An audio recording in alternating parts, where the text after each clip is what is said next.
Hi, Jessie. How are you? Do you have your microphone on? Do you have your headset on?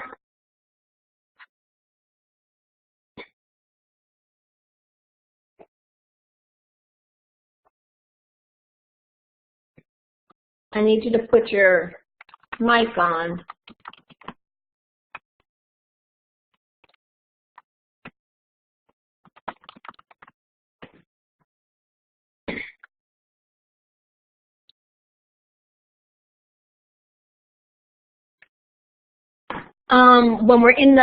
When we do a visual DBA, I need you to use your mic here. You need to be able to speak in here.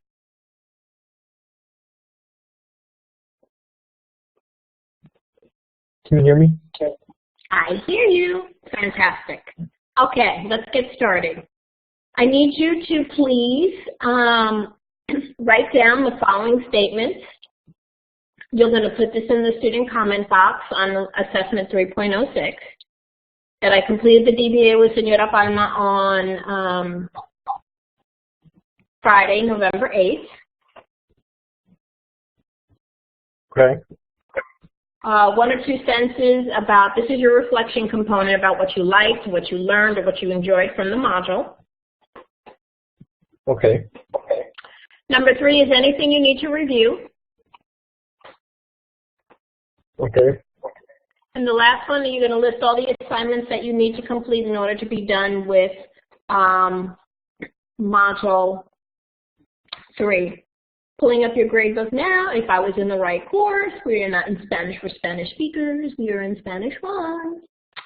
That might be helpful. Okay.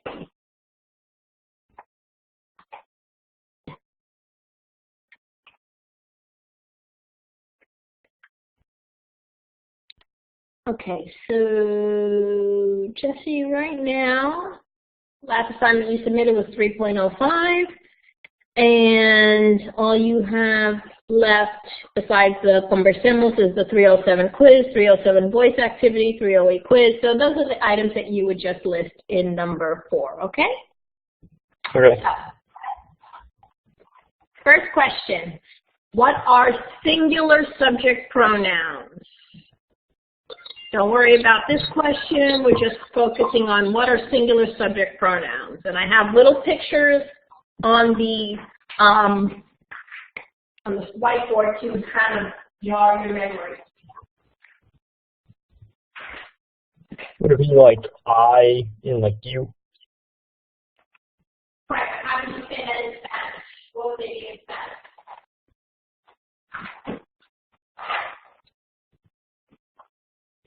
How do you say those in Spanish? Yo. And two. How would you say he, she, and you formal? Ella. Listed. Very good. Now on my whiteboard I have there the plural subject pronouns, or I'm referring to them. And in this week's live lesson, excuse me, as well as last week's live lesson, I started talking about, you know, in the real world, we don't only speak about me or you. Sometimes we speak about a group of people. We could be talking about your brothers or your sisters. Like I have 3 sisters actually. All 3 of them live out of state. So if I was talking about them, obviously it would be more than one. So I started referring to the plural subject pronouns because in Module 4 you'll start learning about them.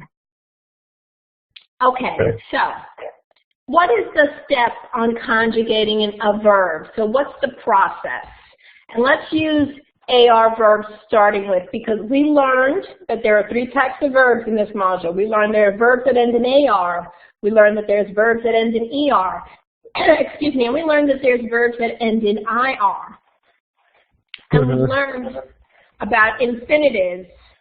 Infinitives are unconjugated verbs, meaning verbs that have the word to in front of them. So can you please tell me what's the first thing that we do? You drop the AR, ER, or IR.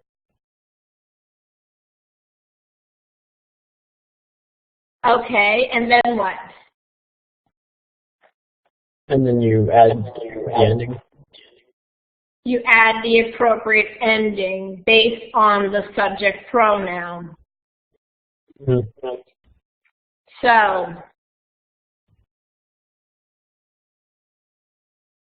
what are the appropriate endings? Yo. Yo ends in what letter? O. O. To ends in? AS. El, ella, usted end in? A. A.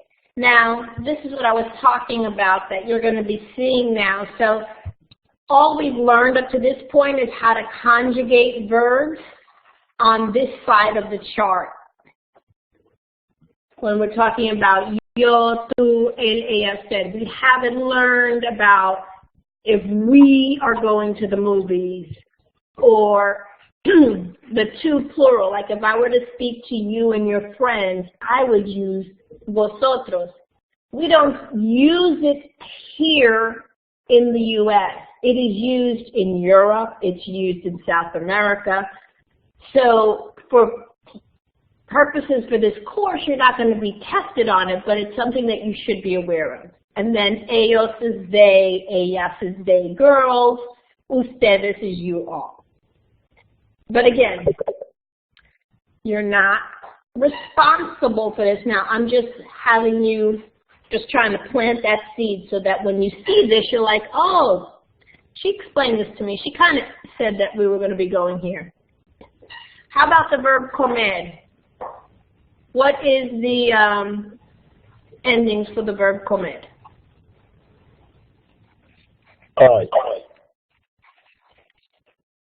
Drop the ER.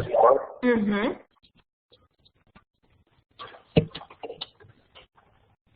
And then yo would be? O. To would be?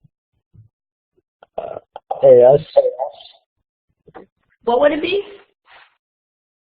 AS. Not for an ER verb. It's not AS for an ER verb. Oh, yes. ES. And then the ella, usted would be?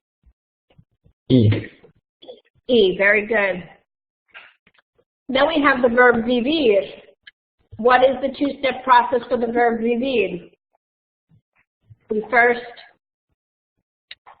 drop down the IR. IR, and then what do we add? If it's yo, it is O. If it's to, it is ES. And if it's el, ella, usted, it is E. Very good. So we see now that there's a correlation between verbs that end in ER and verbs that end in IR for singular subject pronouns. They have the same endings in the singular.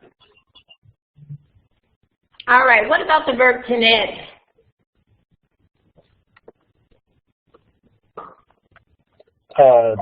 It'd be ER. Uh-huh. But this is an irregular verb, so what would the yo form be? Yo.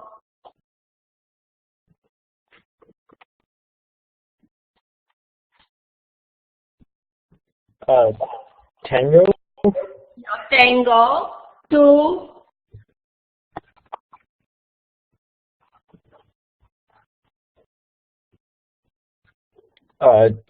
Tienes. Tienes. And él, ella, usted. Tiene. Tiene. Very good. All righty. Can you please give me 2 examples of tener expressions used in this module? So I have like 2 little pictures to help jog your memory.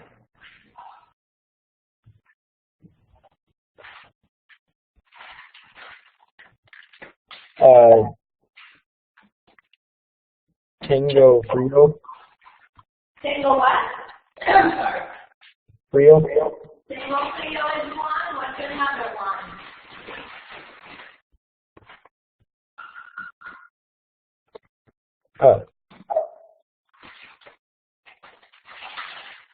What's another one? Tango Frio is one. Tango said. Tango said. How do you say to be hungry? To be hungry.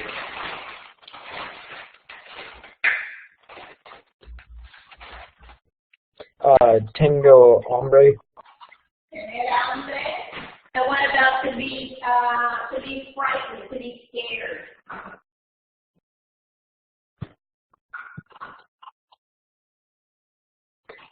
Tango miedo. Miedo, very good. Very good. Okay.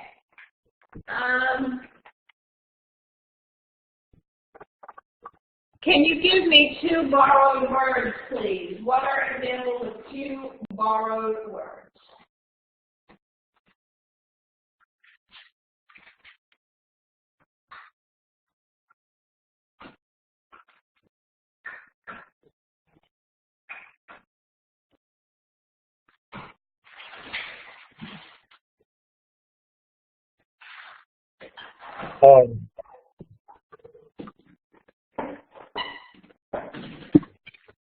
Do you know what that means, two borrowed words? Something from English. So what would be an example?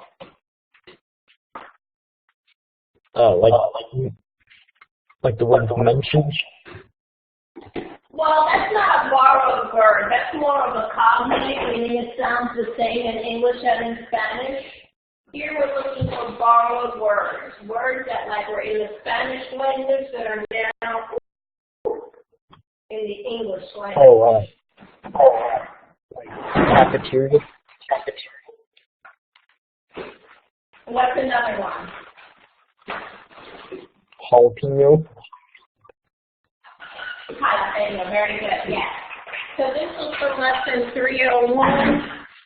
So for example, if I can grab this. Salsa, jalapeno, nachos, cafeteria, very good. What's the difference between gustar and encantar? Other than the fact that they're both verbs. Well,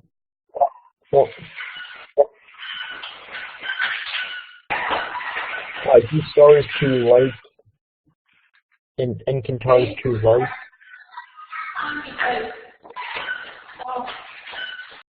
My dog, I just gave him my puppy, I gave him a new toy. He's got to be right here to play with it. I apologize. What is it? What is gustar mean? Gustar is to like. And what is encantar? To love. To love. Very good. How do you say waiter?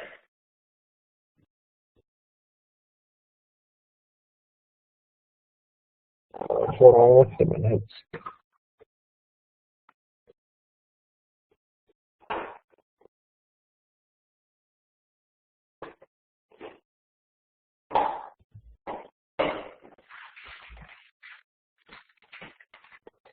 El mesero. El mesero. That's a picture of a girl, so we wouldn't say el mesero for her. We would say what? El mesero. Oh, la mesera. La mesera, yes. Careful with your definite article. How do you say to pay the bill or to leave the tip?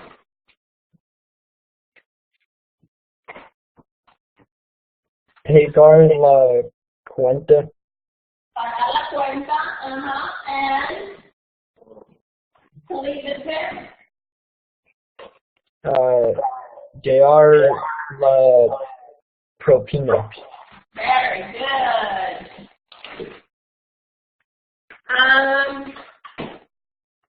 ¿Qué hay en la mesa? Now, they didn't make a big deal about the verb I in this lesson. You need to know what that verb means because that verb is used a lot in Spanish. I means there is or there are. There is or there are. Okay. So how would you answer that?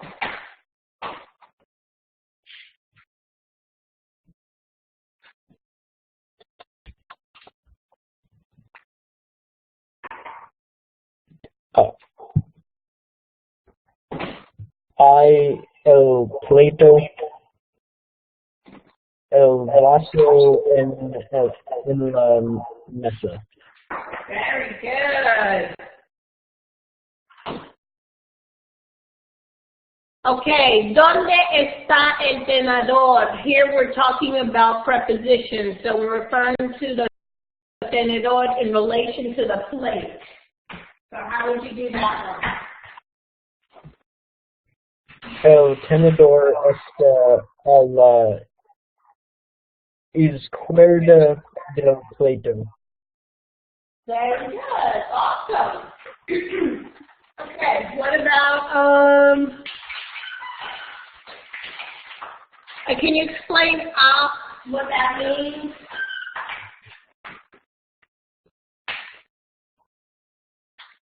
All I know is that I put them together. I'm sorry? I put them together. Whenever you have plus the definite article L, it's always I. And the same thing with de, which means of. It's only with the singular definite article L. It's not with la or los or la. It's only with the L. That's when you have a contraction. Can you give me an example of when we do that in English?